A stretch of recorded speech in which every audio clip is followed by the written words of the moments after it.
Mari kita ikuti bersama ngaji kitab Ta'limul Muta'allim SMP Khadijah Surabaya.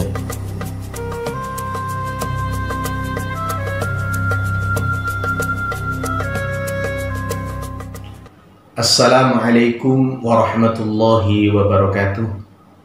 Bismillah walhamdulillah wassalatu wassalamu ala rasulillah Sayyidina Muhammadin ibni Abdillah wa ala alihi wa sahbihi wa mawalah. La hawla wa la quwata illa billah, amma ba'd. Qala rabbi shrah li sadri wa yassir li amri wahlul 'uqdatam min lisani yafqahu qawli. Wa qala aidan subhanaka la ilma lana illa ma 'allamtana innaka antal alimul hakim. Shadaqallahul azim wa shadaqa rasuluhun nabiyul karim wa nahnu ala dzalika minasyahidin.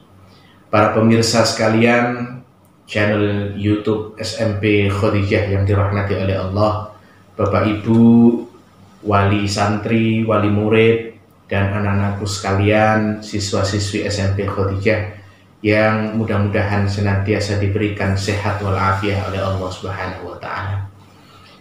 Mari pada kesempatan hari ini kita melanjutkan ngaji kitab Ta'limul Muta'allim. Sebelumnya kita membaca suratul Fatihah untuk mengawali ngaji kita. Mudah-mudahan ilmu yang kita peroleh menjadi ilmu yang manfaat fid dini wa dunya hatta al-akhirah, dan juga sekaligus mudah-mudahan kita senantiasa diberikan kesehatan, keselamatan oleh Allah, dijauhkan dari penyebaran virus corona khususnya yang sedang merebak pada saat ini. Ala hadhihi niyyah wa ala kulli niyatin shalihah wa ala ma nawawna salafuna shalihun wa ila hadratin Nabi Mustafa Muhammadin sallallahu alaihi wasallam wa khususan ila Asy-Syaikh Mu'allif wa ila al-Maghfirlah Kiai Haji Abdul Turham wa ila jami'i muallimina wa asatidina syai'ulillahi lana lahumul Fatihah. A'udzu billahi minasyaitonir rajim. Bismillahirrahmanirrahim. Alhamdulillahi rabbil alamin arrahmanir rahim maliki yaumiddin. Iyyaka na'budu wa iyyaka nasta'in ihdinas siratal mustaqim siratal ladzina an'amta 'alaihim ghairil maghdubi 'alaihim waladdallin. Rabbighfir li wa liwalidayya wa lil mu'minina amin. Bismillahirrahmanirrahim. Qala al-mu'allif rahimahullahu ta'ala wa nafa'ana bihi wa bi'ulumihi fid darain amin, ila an qala fayanbaghi likulli muslimin ay yastaghila fi jami'i awqatihi bi dzikrillahi ta'ala. Fayanbaghi, maka seyogyanya, likulli muslimin, setiap orang muslim, setiap orang mukmin, ay yastaghila fi jami'i awqatihi. Ay yastaghila maknanya adalah menyibukkan diri, fi jami'i awqatihi, pada setiap waktu yang dimilikinya, bidzikrillahi ta'ala, untuk zikir kepada Allah, untuk ingat kepada Allah Subhanahu wa Ta'ala. Jadi di sini sang muallif mengingatkan kepada kita sebagai orang muslim, mengingatkan kepada kita sebagai orang mukmin, seyogyanya mari kita mengisi seluruh waktu kita, meskipun kita beraktivitas, belajar, bekerja, dalam hembusan nafas kita itu tidak lepas dari zikir kepada Allah Subhanahu wa Ta'ala. Wa du'a, kita jangan sampai lepas dari doa kepada Allah. Wa tadarru', doanya dengan penuh tadarru', dengan penuh kerendahan hati kepada Allah Subhanahu wa Ta'ala, memohon sungguh-sungguh kepada Allah. Wa qiraatil Qur'an, dan membaca Al-Quran. Jangan sampai dalam keseharian kita ini lisan kita kering dari membaca Al-Quran. Sempatkan walau ayat, sempatkan meskipun hanya satu ayat untuk membaca Al-Quran, karena Al-Quran itu syafi'an li ashabih. Al-Quran itu akan menjadi syafaat, memberikan syafaat kepada orang yang membacanya. Kemudian Rasulullah Muhammad SAW pernah menyampaikan juga dalam hadisnya, innalillahi ahlina minan nas, bahwa sesungguhnya Allah itu punya keluarga, punya keluarga min ahlina minan nas, keluarga dari golongan manusia. Maksudnya apa? Bukan berarti Allah itu punya anak seperti mungkin yang diimani oleh saudara-saudara kita yang beragama lain. Bukan Allah itu punya keturunan, bukan Allah itu punya paman, punya keluarga, bukan makna sebagai keluarga biologis. Tapi ditanyakan oleh para sahabat, manhum ya Rasulullah, siapakah mereka itu wahai Rasulullah? Rasulullah menjawab, ahlul Quran hum ahlullah wa khassatu. Orang yang ahli Al-Quran itu orang yang bergelut dalam Al-Quran, orang yang istiqomah membaca Al-Quran, orang yang mau belajar dan mengajarkan Al-Quran, itu termasuk ahlul Quran. Hum ahlullah, mereka itulah yang dimaksud sebagai keluarga Allah. Wa khassatu, dan orang-orang yang diberikan kekhususan oleh Allah. Maknanya, kalau kita ingin menganalogikan sederhana, kita dengan keluarga kita, kalau keluarga kita sakit, kita pun ikut sedih. Keluarga kita senang, bahagia, dapat rezeki, kita pun juga ikut senang, ikut bahagia. Kurang lebih gambarannya seperti itu. Allah tidak akan rela ketika keluarganya, ketika orang-orang hamba-hambanya yang dicintai itu sedih. Ketika hamba-hambanya itu disakiti, maka Allah tidak akan rela. Oleh sebab itu, maka mudah-mudahan kita semua istiqomah, mumarosah, membiasakan untuk membaca Al-Quran, sehingga kita pun mudah-mudahan termasuk ahlul Quran. Amin, amin ya rabbal alamin. Kemudian selanjutnya disampaikan wassadaqat, dan sodakoh ada fi'atilil bala. Sodakoh itu dapat menolak bala. Ya, selain sodakoh itu, keutamaan sodakoh itu masya Allah di dalam Al-Quran, mathalul ladina yunfiquna amwaluhum fi sabilillah kamathali habbatin ambatat sab'a sanabilah fi kulli sumbulatin mi'atu habbah. Jadi Allah akan mengganti satu kebaikan itu dengan 700 kali lipat, ya, bahkan lebih, dengan kebaikan sodakoh. Dan salah satu manfaat daripada sodakoh itu adalah lidaf'il bala, untuk mengangkat bala, untuk tolak bala, ya. Jadi diperintahkan kepada kita semua, diingatkan kepada kita semua untuk gemar bersodakoh. Sodakoh ini bisa berupa maliyah, bisa berupa harta, bisa juga berupa amaliyah, bisa juga berupa amal perbuatan.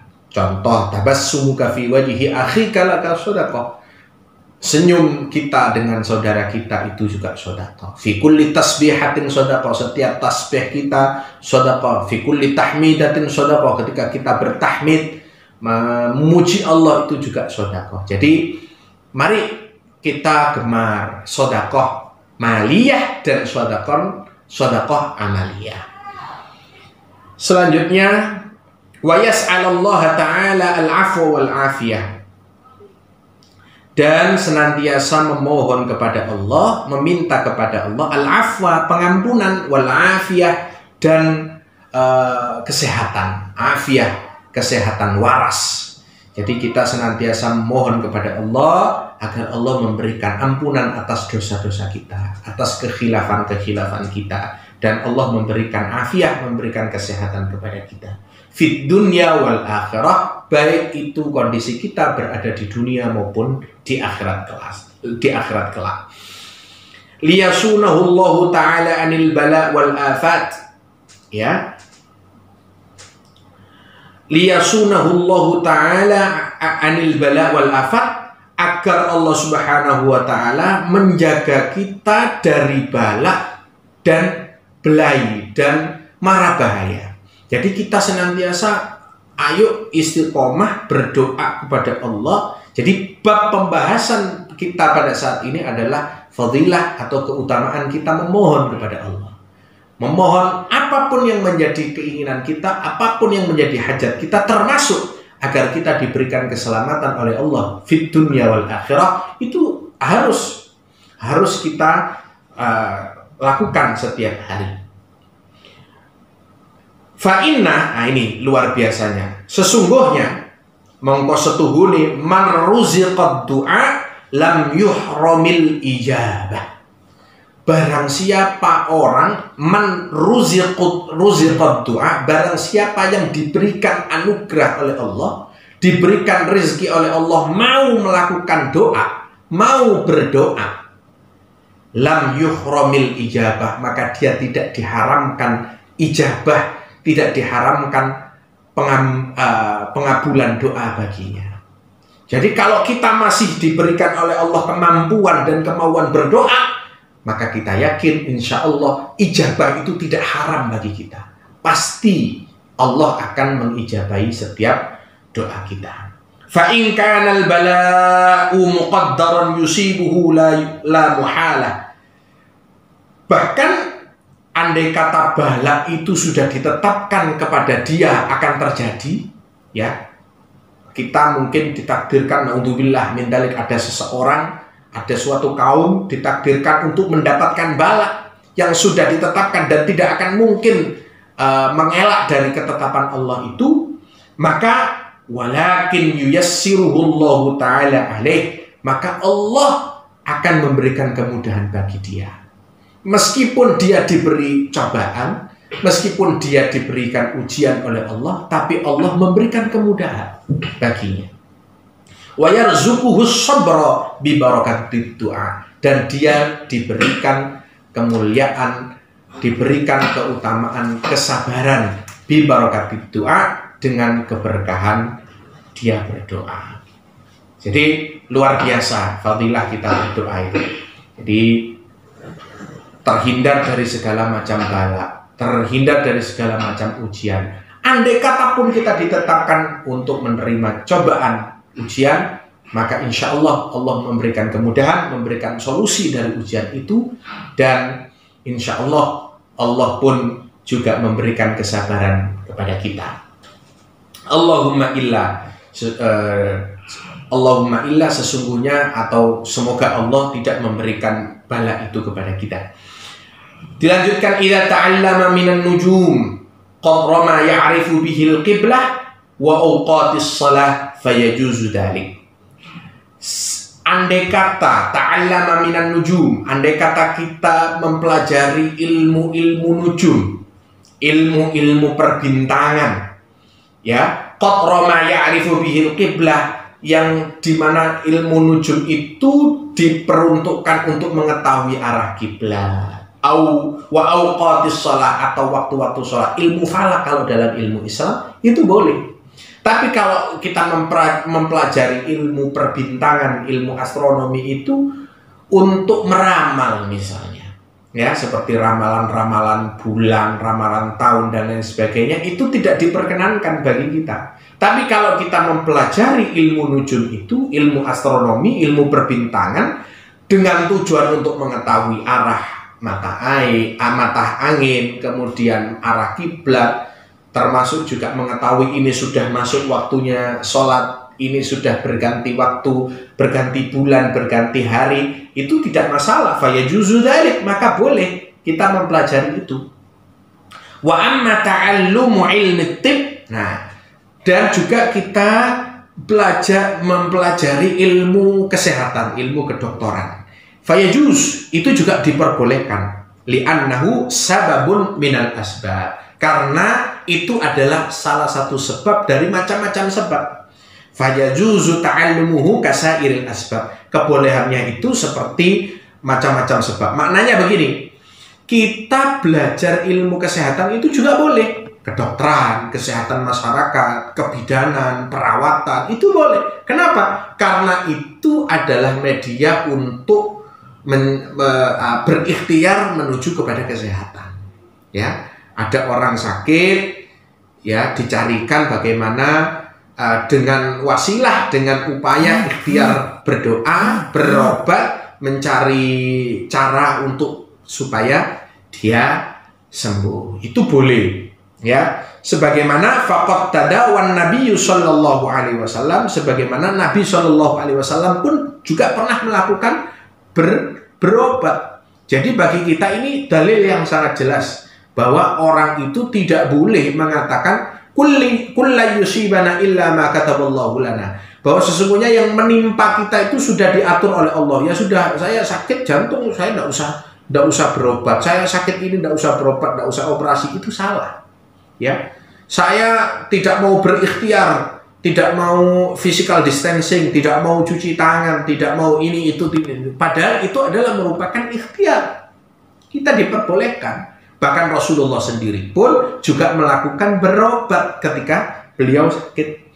Waqad huqiya 'anis Syafi'i, dan setelah disampaikan oleh Imam Asy-Syafi'i rahimahullahu taala, annahu qala, sesungguhnya Imam Syafi'i berkata, al-ilmu ilman, ilmu itu dibagi menjadi dua kategori. Ilmul fiqh, yaitu ilmu fikih, ilmu hukum syariat Islam, lil adyan, yang tujuannya adalah untuk menegakkan agama. Belajar haram, belajar halal, mubah, makruh, belajar bagaimana kaifiyatnya, tata caranya sholat, wudu, dan lain sebagainya. Itu untuk menegakkan agama. Wa ilmu tib, dan ilmu kesehatan, ilmu kedokteran itu lil abdan, untuk menegakkan, untuk menjaga badan, untuk menjaga kesehatan badan. Wa ma wara'a dzalika bulghatu majlis, dan yang lain itu adalah untuk sangu atau menyempurnakan majelis. Wa amma tafsirul ilm, nah kemudian dijelaskan juga ilmu tafsir itu apa? Fa huwa sifatun yatajalla biha liman qamat hiya bihil madhkur. Ilmu tafsir itu adalah ilmu yang sifatnya menerangkan hakikat daripada sifat apa yang al-madhkur, yang tertera, yang terperinci, yang sudah diucapkan. Jadi kalau kita mempelajari ilmu tafsir itu adalah kira-kira menjelaskan, yang mengerti Al-Quran itu Allah, yang mengetahui makna daripada Al-Quran itu Allah, yang bisa memahami tentang suatu perkataan itu adalah orang yang mengatakan, ya, yang mengerti hadis ya Nabi.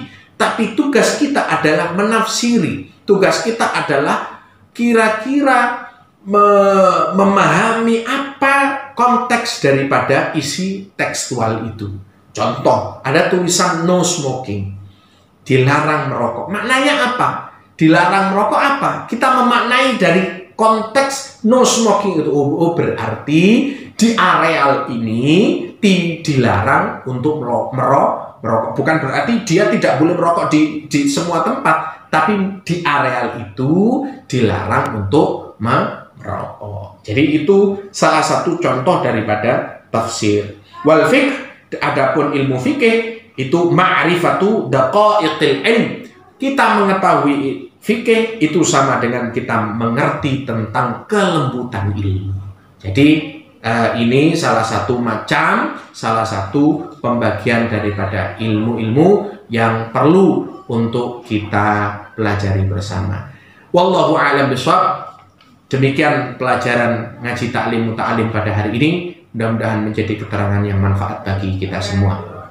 Rabbi fanfa'na bi barakatihim wahdinal husna bi hurmatihim wa amitna fi tariqatihim wa mu'afatihim minal fitani. Rabbi fanfa'na bi barakatihim wahdinal husna bihurmatihim wa amitna fi tariqatihim wa mu'afatihim minal fitani. Rabbi fanfa'na bi barakatihim wahdinal husna bihurmatihim wa amitna fi tariqatihim wa mu'afatihim minal fitani. Bismillahirrahmanirrahim. Allahumma salli wa sallim wa barik ala sayyidina Muhammad wa ala sayyidina Muhammad walhamdulillahi rabbil alamin. Allahumma anfa'na bima 'allamtana wa 'allimna ma yanfa'una wa rzuqna 'uluman nafi'ah. Allahumma inna na'udzubika min 'ilmin la yanfa' wa min qalbin la yakhsha' wa min nafsin la tasfa' wa min du'ain la yustajabu laha. Rabbana atina fid dunya hasanah wa fil akhirati hasanah wa qina 'adzaban nar. Wa sallallahu ala sayyidina Muhammadin an-nabiyil ummi wa ala alihi wa sahbihi wa baraka wa sallam. Alhamdulillahi rabbil alamin. Akhiran, wallahu al-muwaffiq ila aqwamit thariq. Tsumma assalamu alaikum warahmatullahi wabarakatuh.